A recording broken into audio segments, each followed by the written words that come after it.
हजरत सैयदना इमाम हुसैन रदी अल्लाह ताला अन्हु घोड़े पे तशरीफ फरमा थे। अब तो बड़ा बुरा हाल है, लोग सहाबा को बुरा कहते हैं अहले बैत का नाम लेके। मैं कहता हूँ हमें तो अहले बैत से प्यार करना ही सहाबा ने सिखाया है, उन्होंने बताया अदब क्या है। और साहिब तबकात, हालांकि उनका अंदाज बड़ा मुहक्किकाना है, बड़ी जान फटक के बाद वो चीज़ों को लाते हैं। वो फरमाते हैं कि हजरत इमाम हुसैन काली स्याह दाढ़ी थी, कोई बाल सफ़ेद नहीं था। जनाब अबू हुरैरा बूढ़े आदमी थे, ज़ईफ, शागिर्दों का हल्का था। जैसे आप बैठे हुए हैं सामने, तो मैं वाज कर रहा हूँ तो सामने से इमाम हुसैन तशरीफ लाए, आप एक जगह बैठ के हदीसें बयान कर रहे थे। इमाम हुसैन आए तो ताज़ी ताज़ी बारिश हुई थी मदीने में, ताज़ी ताज़ी। छोटे छोटे हौज पानी के बने हुए थे, छोटे छोटे, जो गहरी जगह होती है ना, वो पानी भर जाता है। तो हजरत इमाम हुसैन जैसे ही जमीन पे पैर रखा तो पानी के हौज में आपका पैर चला गया, कीचड़ लग गई। शागिर्दों और मुरीदों में से उठ के किसी की दस्तबोसी करना खासा मुश्किल होता है। हजरत सैयदना अबू हुरैरा रदी अल्लाह ताला अन्हु देख रहे थे, जो इधर लोग बैठे थे वो नहीं देख रहे थे। हजरत अबू हुरैरा देख रहे थे, वो उठे, दौड़े गए और फिर जाके अपने सर से पगड़ी खोली और फिर इमाम हुसैन का पैर जैसे ही साफ किया तो इमाम हुसैन ने पीछे किया, कहा हुजूर आप बूढ़े हैं, मैं जवान हूं, तुम आप मेरे लिए इज्जत के काबिल है, मेरे नाना जान के आप गुलाम है, ये आप क्या कर रहे हैं। सैयदना अबू हुरैरा रदी अल्लाह ताला उन्होंने पैर छोड़ा नहीं, जोर से पकड़ लिया, रोने लगे, कहने लगे हुसैन तुझे नहीं देख रहा, मैं तो मोहम्मद अरबी की निस्बत को देख रहा हूं। तो मेरे अजीज याद रखें इस बात को कि निस्बत एक हुसन है, निस्बत एक तवानाई है, निस्बत एक वकार है, निस्बत की कदर करें। अगर अहलुल्लाह की कोई औलाद है, हजरत उमर फारूक रदी अल्लाह ताला अन्हु सीधे सीधे 2 + 2 के कायल थे, कोई चक्कर ही नहीं, बस जो मानता है ठीक है, नहीं मानता तो डंडा मंगाओ, सीधी सीधी जिंदगी थी। लेकिन निस्बत पर, प्यार पर, खुलूस पर, वफा पर हजरत उमर का भी कोई समझौता नहीं। इमाम आज़म अबू हनीफा रहमतुल्लाह अलैह, इमाम साहब से सनद लेने के लिए लोग हजारों मील का सफर करते थे, हजारों मील का। अब तो प्राइमरी टीचर बेचारा जा रहा हो ना साइकिल पे, तो उसका शागिर्द लैंड क्रूजर पे गुजरता है तो कई दफा उस्ताद पे धुआं छोड़ जाती है उसकी गाड़ी, उसे पता ही नहीं कि कितनी कदर वाले मामलात हैं ये। हजरत सैयदना इमाम आज़म, लाखों लोग, करोड़ों लोग आज भी उनकी तकलीद करते हैं। इमाम साहब का कौल दुनिया में हुज्जत के तौर पे माना जाता है। आपके शागिर्द कहते एक बाग में बैठकर हम कुछ लिख रहे थे, बहुत सारी किताबें बिखरी हुई हैं चारों जानब। जब आदमी तहरीर करता है ना, जो मुसन्निफ किताबें लिखने वाले हैं, वो दंगल का समा होता है, इधर चीज बिखरी है, कोई इधर चीज बिखरी है, बड़े उनके मामलात सख्त हो जाते हैं। तो कहते हैं कि बड़ा बिखरा हुआ सामान था, हम एक बाग में बैठे थे, खुली फिजा में काम हो रहा था। तो बादों का शागिर्द भी बिठाए जाते हैं, हवाले ढूंढो तो बुखारी देख, तो मुस्लिम देख, बिठाए जाते हैं साथ, शागिर्द भी बैठे हुए थे। तो कहते हैं बच्चे बाहर गेंद से खेल रहे, एक गेंद आ गई बाग में, एक छोटा सा बच्चा गेंद लेने आया तो इमाम साहब उठ के खड़े हो गए, बच्चा गेंद लेके चला गया। अब बच्चे खेलते हैं तो कितनी ज्यादा दफा गेंद आएगी, फिर दोबारा वो गेंद आ गई, वही बच्चा फिर आया, शायद उसकी ड्यूटी ये थी। वो जब दोबारा आया तो इमाम आजम फिर खड़े हो गए, वो तीसरी दफा आया तो इमाम साहब फिर खड़े हो गए। अब शागिर्द बेचारे उकता गए कि हम इतनी मुश्किल से नोट सीधे करते हैं, बाबा उठता है तो किताबें फिर बिखर जाती हैं। 3-4 दफा हुआ तो एक शागिर्द कहने लगे हुजूर बस भी करेंगे तो 100 दफा आएगा, तो आप बूढ़े आदमी हैं, घुटनों में दर्द भी, आप 100 दफा खड़े होंगे। तो इमाम साहब फरमाने लगे ये 1000 दफा भी आया तो मैं 1000 दफा खड़ा हो जाऊंगा। कहा क्यों? फरमाने लगे इसलिए कि ये मेरे उस्ताद का पोता है, ये मेरे उस्ताद का, ये उनका पोता है, तो मैंने वहां से खैर ली है, मैं उनकी नस्लों की भी ताबेदारी करूंगा।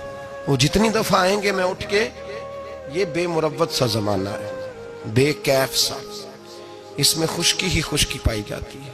वो लोग जो बैठे हैं दरवाजों पर, देखे ना, नबी पाक सल्लल्लाहु अलैहि वसल्लम ने ये नहीं फरमाया कि मेरी फातिमा की बड़ी फजीलत है, ये तहज्जुद गुजार है।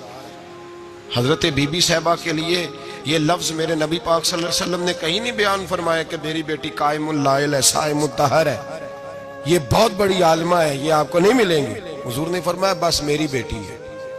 अल फातिमा तो बिदअत, इसका कमाल ये है कि ये मेरी और तुम्हारे लिए इतना काफी नहीं कि मोहम्मद अरबी की बेटी है सल्लल्लाहु अलैहि वसल्लम। फरमाया जिसने इससे प्यार किया उसने मुझसे प्यार किया, जिसने इससे बुग़्ज़ रखा उसने मुझसे बुग़्ज़ रखा। तो शर्फ़े नस्बत ये सूफिया ने कोई घड़ नहीं लिया नजरिया, ये कुरान का, हदीस का, सहाबा का बताया हुआ मामला है। कदर एक कीमती चीज का नाम है। कदर वाला फैज याब होता है और जो बेकदर होता है ना उसका फैज सलब हो जाता है। जिसने समझ लिया ना कि फला चीज मेरी रेंज में है, मैं जब चाहूं जैसा चाहूं वैसा हो जाएगा, वो गया। और जिसने कहा ना नहीं मैं तो साल के राह हूं, उसकी मेहरबानी तवज्जो कर देता हूं, वो बच गया।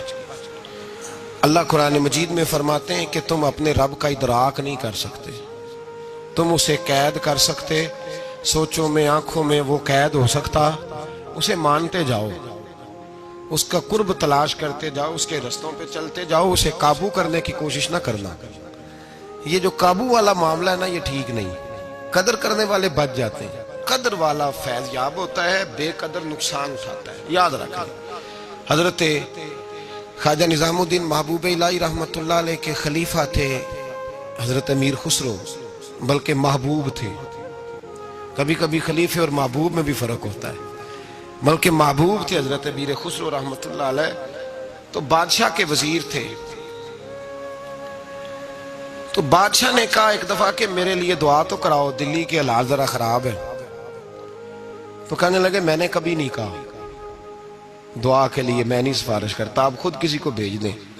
ने मजबूर किया तो किसी और आदमी ने कहा हुजूर उन्होंने कई दफा ख्वाजा अमीर खुसरो से दुआ के लिए कहा है बादशाह ने, तो ये आपको कहते नहीं, तो आप दुआ कर दें।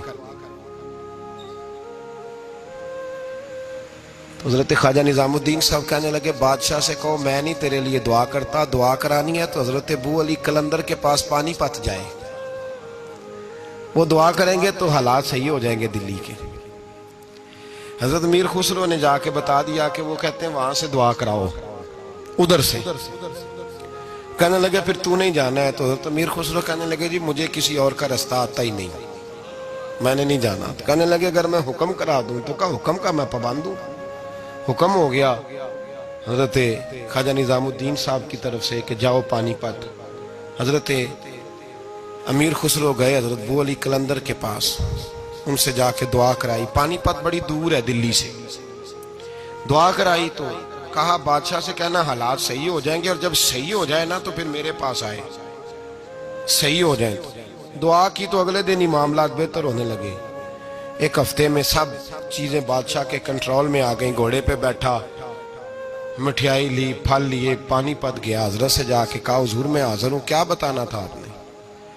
आप फरमाने लगे तूने दुआ के लिए ख्वाजा निजामुद्दीन साहब से कहा था, तो उन्होंने क्या कहा? जनाब उन्होंने कहा आपसे दुआ कराएं। फरमाने लगे मैं दुआ करूं जो हर जुमेरात खुद ख्वाजा निजामुद्दीन साहब से दुआ कराने जाता हूं, हर जुमेरात जाता हूं दिल्ली और उनसे दुआ करा के आता हूं। तुझे पता है यहां क्यों बुलाया है? ये बताने के लिए कि तेरे हालात खराब क्यों होते हैं। कहा हुजूर क्यों होते हैं? फरमाने लगे तेरे हालात इसलिए खराब होते हैं कि तो हजरत ख्वाजा निजामुद्दीन साहब की कदर नहीं करता, उनकी कदर शुरू कर दे, मेरा वादा है तेरे हालात सही हो जाएंगे। उन्हें कदर छोड़ दी है रब करीम के बंदे की। तेरी बगल में रहते हैं ना, साथ होते हैं, तो तू कहता है वो तो मेरी रेंज में है, मसला ही कोई नहीं, तेरे पास होते हैं। और फरमाया उन्होंने वो दुआ करते तो अल्लाह तेरे पे बड़ा फजल करता। उन्होंने मेरे पास तुझे भेजा ही इसलिए ताकि तुझे जरा कदर पता चले कि अल्लाह वालों की कोई कदर भी होती है। ऐसे ही माम तो मेरे भाई याद रखें, निस्बत का एक दर्जा है, और ये हम ना चक्रों में पड़े रहते हैं जिसकी वजह से नुकसान उठाते हैं। अपने आप को समेट के रखें, नजर पर, जुबान पर, सोच को पाबंद रखें, और सीधा सीधा जब खैर लेने का इरादा बंदा कर लेता है तो फिर अल्लाह उसके लिए असबाब भी पैदा कर देता है, और जिसकी गर्दन अकड़ी रहती है उसका नुकसान होता है। अल्लाह हमें समझने की तौफीक अता फरमाए।